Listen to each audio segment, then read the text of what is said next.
Les amis, petit concours, à la fin du mois, je vais offrir à un abonné tiré au hasard le maillot de son choix. Pour participer, rien de plus simple, abonnez-vous à la chaîne et laissez un commentaire.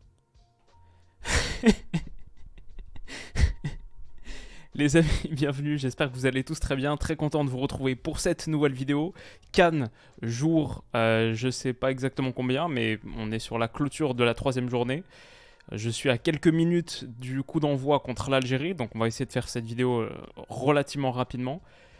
Le Cameroun s'impose 3-2 contre la Gambie, composte son billet pour les huitièmes de finale de Coupe d'Afrique, dans un match où ils étaient en train de perdre. Il fallait une victoire déjà pour se qualifier, ok. Ils étaient en train de perdre à 5 minutes de la fin dans le temps réglementaire. But d'Ebrima Collé. La Gambie a été vraiment pas mal en plus sur certaines séquences. Et la Gambie se retrouve du coup dernière de son groupe avec 0 points. Il y a eu 5 buts en seconde période, c'était 0-0 à la mi-temps, 5 buts en seconde mi-temps. La Gambie qui revient à 2-1, qui était menée 1-0, qui revient à 2-1 en l'espace de 13 minutes, qui marque le but à la 85e, contre son camp dans la foulée, et but de la qualif de Christopher Wu sur corner, une tête à la Sergio Ramos dans le money time, le Camerounais se qualifie donc. C'est quoi cette compétition? C'est de plus en plus fou, on respire plus, on n'en peut plus, ça n'a plus aucun sens. J'espère que l'Algérie franchement nous doit un match tranquille tout à l'heure, donc on verra, contre la Mauritanie. Ouais, j'étais content d'avoir choisi le bon match. Sénégal-Guinée, dans l'autre rencontre, je crois que ça finit 3-0 pour le Sénégal, mais il n'y avait plus grand chose à jouer. Donc on était bien sûr sur ce Cameroun-Gambie. Non seulement, ça je ne l'ai même pas encore dit, non seulement le Cameroun se qualifie pour les huitièmes de finale, mais il se qualifie en étant deuxième du groupe. Parce que la Guinée en perdant 3-0 et le Cameroun en l'emportant 3-2, ça a rééquilibré le goal average. Moins 1 pour les deux, mais plus de buts marqués pour le Cameroun, 4 points pour les deux. Ouais, c'est... Donc ça, c'est vraiment juste le dénouement de ce match. Mais la rencontre, elle était à l'image, voilà, je pourrais faire ma tête Jean-Louis Gasset. Aïe aïe aïe, c'était n'importe quoi, absolument n'importe quoi. Donc on va parler de ce qui s'est produit sur le terrain rapidement, et à la fin je finirai sur une petite note par rapport à ces Camerounais. Sur le terrain, c'était un changement de système pour le coup, système à 3, plus payant que ce qu'a fait la Côte d'Ivoire. 3-4-3, pas 3-5-2 comme l'autre jour, 3-4-3 pour les Camerounais. Mais sur la première période, honnêtement, c'est la Gambie qui s'est procuré les meilleures situations, qui a eu les meilleurs mouvements. Ils étaient vraiment, vraiment pas mal. Comme ici, ce relais entre l'attaquant, l'avant-centre, le 26, So, et celui qui va marquer le but de l'égalisation, si je me souviens bien, le latéral droit slash piston droit Jallo, qui s'appuie qui est en appui là et qui retransmet à So, qui va essayer de finir premier poteau. C'est stoppé par le gardien camerounais Fabrice Ondoa, qui va encore s'employer aussi sur un corner, là, tête au second poteau de Jallo, qui était un petit peu, pardon, cette fois c'est Yacouba Minte, l'ailier du Feyenoord, qui est un vrai bon petit joueur, 19 ans, à surveiller absolument, et sa tête, elle est sauvée un petit peu en deux temps par Fabrice Ondoa. Fabrice Ondoa, donc, il remplaçait André Onana, qui était mis sur le banc. Encore une altercation, j'ai l'impression, avec Samuel Eto'o, de ce que j'ai lu. Le petit twist, c'est que Fabrice Ondoa, c'est le cousin d'André Onana. Je jure, j'invente pas. Cette canne ne manque pas de divertissement. Il y a une surprise après l'autre. C'est n'importe quoi, mais donc voilà, la Gambie vraiment intéressante sur cette première période. Encore, on le voit ici, un mouvement, centre en retrait, ça revient dans les pieds de... Je pense que c'est de Moussa Barro, là, le 10, qui déclenche. C'est stoppé par Fabrice Ondoa. So, c'était un petit peu ma découverte, le 26. Je trouvais qu'en appui, là, sur ce jeu, par exemple, de déviation, ballon long, entre Christopher Wu et Castelletto, waouh, c'est pas rien ce qu'il fait. Pour dévier, pour mettre dans la course, je crois que c'est de Minte qui s'est proposé. Jallo, là, va être servi. Mais il y avait une grosse faute, et là c'est un des petits tournants du match, parce que cette semelle de Christopher Wu, l'arbitre donne rien. L'arbitre, il a été un petit peu en difficulté sur ce match. L'arbitre donne rien, pas coup franc, pas carton jaune. C'est pas checké à la VAR, parce que c'est en dehors de la surface de réparation, et c'est je pense pas que ce soit carton rouge, mais c'est au moins jaune, c'est sûr. Et c'est un peu jaune-orangé, je pense. C'est limite du rouge, mais pas assez. C'est limite de la surface de réparation, mais pas assez pour être penalty. Donc c'est le genre de truc qui tourne très très bien dans notre ère VAR pour le Cameroun. On arrive à la mi-temps à 0-0 et franchement, les Camerounais qui doivent l'emporter, on le rappelle dans ce match, pour ne serait-ce qu'espérer finir meilleur troisième, n'ont pas montré grand-chose. La Gambie, par contre, plutôt des séquences intéressantes. Très très bon retour des vestiaires du Cameroun. Ça m'a fait plaisir. Honnêtement, par rapport à ce qu'a fait la Côte d'Ivoire dans l'autre match, après, c'est pas la même pression. Et aussi à Bouaké, la pelouse est bien meilleure. Ça, c'est un petit truc que j'ai noté. Au stade Alassane Ouattara, le stade, comment on dit flagship, le stade de la compétition, le grand stade. La pelouse, c'est un peu compliqué. Le ballon fuse pas très bien. Ici, à Bouaké, beaucoup mieux. Mais ce que je veux dire, c'est que surtout par rapport à ce match de la Côte d'Ivoire, j'ai trouvé les Camerounais mentalement prêts. Quand tu es en train de perdre 2-1 et qu'il te faut une victoire à 5 minutes de la fin, ouais, ça prouve que tu es mentalement prêt quand tu réussis à l'arracher. Mais vraiment dans une toute autre disposition. Ils reviennent de cette première période où ils ont pris un petit peu des vagues. Ils reviennent très très bien, ils ont une séquence de 15 minutes. Là, ce ballon dans la profondeur pour Karl Toko Ekambi, centre en retrait. Georges Kevin Nkoudou se fait marcher sur la cheville. Ça, je pense, ça aurait dû être un penalty. Mais dans la foulée de l'action, le Cameroun ne s'arrête pas. Continuité de l'action. Georges Kevin Nkoudou, il s'est relevé. Frappe sur la barre transversale.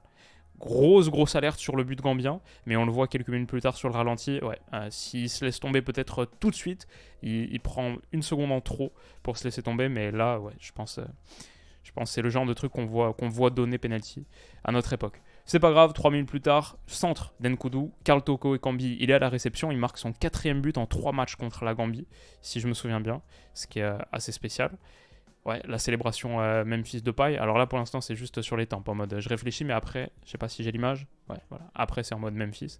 Franchement, Karl Toko Ekambi, je suis pas un grand fan. Moi, le supporter lyonnais, mais avec le Cameroun, je pense qu'il n'y a pas grand chose à dire. Et clutch, décisif, au moment où ça compte. C'est pas fini. Je pense là, c'est mon petit moment de déception par rapport au Cameroun. Il y a genre 15 minutes après ce but où il se replie un peu trop, ça baisse un petit peu trop dans l'intensité, et la Gambie progressivement revient dans ce match avec des tentatives. Il faut un arrêt ici de Fabrice Ondoa. Ce centre en retrait, hop, Diallo est laissé seul, libre, pour une défense à 3 centraux, c'est pas top. Est-ce que Chateau, le latéral droit, est fautif, le piston droit? Est-ce que c'est Karl Toko Ekambi? En tout cas, Diallo est laissé seul là à 8-9 mètres du but. Sa reprise de volée, sans opposition, croisée, permet à la Gambie de revenir dans le match, un partout. La Gambie a besoin de l'emporter, et je crois que la Gambie avait même besoin de gagner de 2 buts. Si je me souviens bien. Mais donc on arrive à cette pause fraîcheur, 78e minute. Il y a un partout encore. On n'a encore rien vu du tout. On n'a rien vu du tout. Barre transversale de Karl Toko Ekambi, la 2e du soir pour le Cameroun. Mais il panique pas. Franchement, je respecte. Mentalement, le Cameroun a été dedans. Surtout que dans la continuité, 10 minutes plus tard, très très bon relais des Gambiens. Franchement, la séquence, elle est vraiment de classe. Entre le 19, le 9, 2 gars qui sont entrés en cours de jeu. Ça combine très très bien, encore une fois. Et c'est le 19 ou 49, je ne sais pas, mais c'est Ebrima Colley, un joueur qu'on connaît. C'est pas le cas de tous les joueurs gambiens, mais Ebrima Colley porte le score à 2-1. Magnifique séquence, honnêtement. Je regrette un petit peu que cette Gambie soit éliminée aussi. Et bon, il faut qu'il y ait des équipes éliminées. Mais non seulement j'aime bien leur tunique, l'assemblage de couleurs, mais j'ai bien aimé leur séquence collective. Il y a des moments où c'est vraiment tranchant. Je pense pas qu'ils méritent de finir à 0 points. En tout cas, de ce que j'ai vu là de ce match contre le Cameroun. Bon, ce sera finalement le cas, parce que même si le gardien Gay célèbre, le coach belge, dont j'ai zappé le nom, qui a un parcours, et j'ai hésité pas à aller checker sur Transfermarkt, j'ai regardé ça avant le match, le parcours de ce gars, il a fait genre 10 sélections nationales en restant 3 matchs, 4 matchs, parfois sans coacher le moindre match parce qu'il n'obtenait pas le permis de travail. Je crois qu'il a coaché 3 matchs à Malte, un truc comme ça. Enfin, je ne connaissais pas du tout son parcours avant, c'est assez spécial. Mais là, par contre, ça fait, il est avec la Gambie depuis 2018, c'est de très très loin son plus long parcours, séjour sur un banc de touche. Ça pourrait se terminer malheureusement pour lui après avoir pris 0 points sur cette phase de groupe de Cannes, alors que l'année dernière, quart de finale, en étant sorti contre le Cameroun d'ailleurs, si je me souviens bien. C'était presque un match revanche pour les Gambiens. ils ne l'ont pas obtenu. Célébration des Gambiens, André Onana qui sort les gros yeux, mais qui lui aussi, franchement, baisse pas pavillon. Il est là à encourager ses gars alors qu'ils viennent de prendre le but du 2-1 et ils doivent remporter ce match pour espérer la qualif.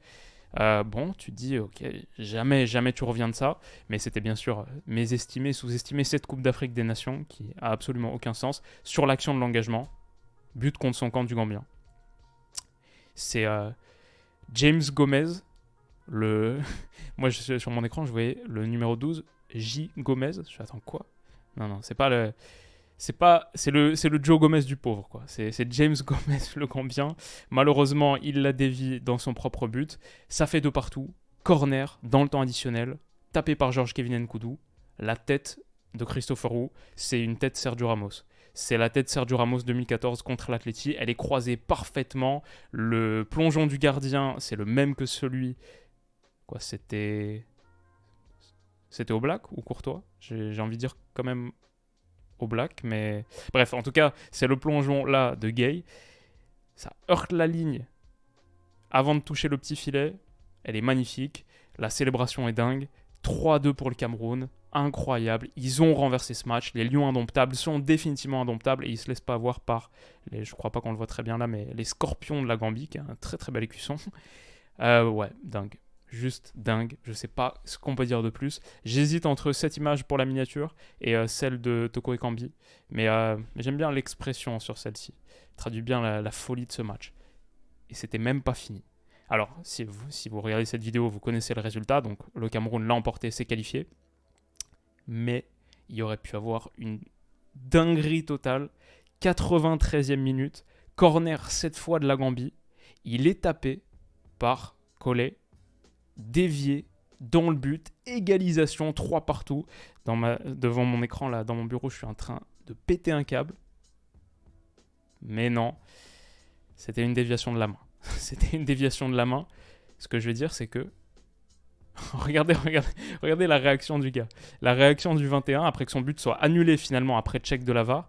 Il prend son jaune, il dit « Mais pourquoi jaune? Pourquoi jaune ?» L'arbitre est mort de rire en le regardant. Et le gars fait « Ouais, j'avoue. »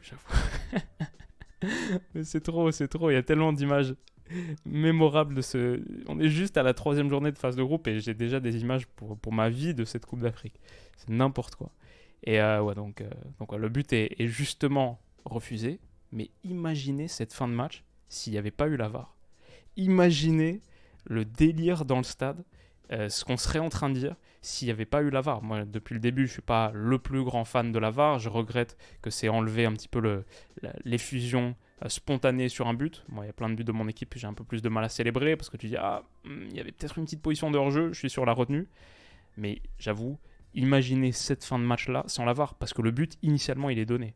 Il faut que ce soit un check VAR qui l'invalide. C'est un but qui aurait éliminé le Cameroun. Cameroun, 5 fois vainqueur de la Coupe d'Afrique, éliminé sur une main comme ça, sur un corner. C'est une main maradonesque en plus, c'est pas une petite main.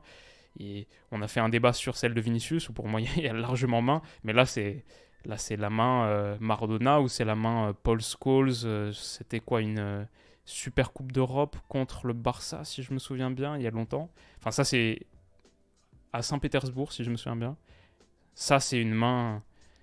Ça, c'est une vraie main, quoi. Et elle a failli être validée. Non seulement c'est une main qui élimine le Cameroun si elle est accordée, mais c'est une main qui qualifie la Côte d'Ivoire. Parce que ça, on ne l'a pas dit pour l'instant. Un match nul dans ce match qualifiait la Côte d'Ivoire, qui est encore en train d'attendre, voir ce qui va se passer en train de subir et d'attendre son destin, que son destin soit écrit. Peut-être avec une victoire du Maroc contre la Zambie demain, mais... un match nul aurait qualifié la Côte d'Ivoire, le pays hôte. Imaginez le scandale si le pays hôte se qualifie en éliminant le Cameroun sur une main comme ça. 100%, et on aurait eu 100% raison de le faire. Ça aurait crié à la corruption. Je sais pas même comment on aurait pu jouer les matchs d'après de cette Coupe d'Afrique. Enfin, ça aurait été... Ouais, j'ai pas les mots. C'est une réalité parallèle, quoi. Mais drôle à envisager. Voilà, c'est tout ce que j'avais à dire sur ce match. On va se poser là tranquillement sur celui de l'Algérie contre la Mauritanie. Il y a une partie de moi qui espère que ça va être un peu plus calme.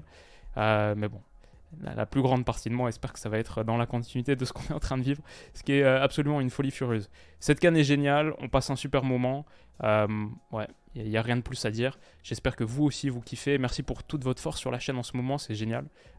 Plein d'abonnés, plein de likes, plein de commentaires, beaucoup de force. Et juste un pur plaisir, ça me rappelle les vibes de la Coupe du Monde. Moi j'ai toujours dit Coupe du Monde 2022 là, c'était pour moi le prime de mon kiff sur la chaîne. Tous les jours, 3, 4 matchs, des vidéos 2, 3 par jour parfois pour réagir sur des dingueries. Et bah là c'est en train de prendre exactement la même direction pour mon plus grand plaisir. Prenez soin de vous les potes, on se dit peut-être à tout à l'heure. Bisous.